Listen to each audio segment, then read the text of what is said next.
Na hivi ndivyo unavyoweza kutangaza Facebook page yako. Mfano, una click hapo kwenye Facebook, upande wa kulia kushoto kuna vitu una click.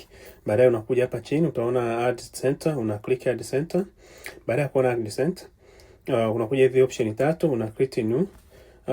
Utaona kwamba tayari inakuwa automatic umekuwekea kitu cha kutangaza. Kama ukipenda unaweza click hapo ukabadilisha hapa kwenye use post na ukarudi.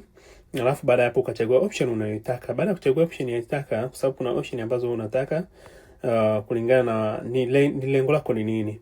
Baada ya kuchagua, kumbuka kwamba kuja kuweka location ambayo unatazamia kuweka, na kama hauna unaweza create nyingine, ukatengeneza nyingine, ukaja hapa ku create new location. Unaweza kuipa jina, watu wanaotaka na location ambao unataka watu waifikie. So tayari na location ni kuweka tu location Dar es Salaam. Hapa na wanalenga watu wa Dar es Salaam. Baada ya hapo unaona matangazo yangu hapa inaenda mpaka Instagram, Facebook na Messenger, right? Budget naweka $1. Unaweza kuweka budget ambayo unaitaka, lakini mimi naweka $1.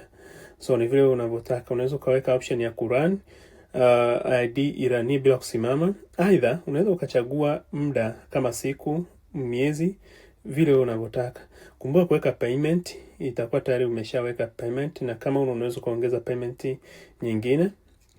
Na ukimaliza wote mchakato na kureview na kila kitu kiko sawa, unaweza ukaja hapa kubonyeza promote now, na baada ya kubonyeza tangazo lako litakuwa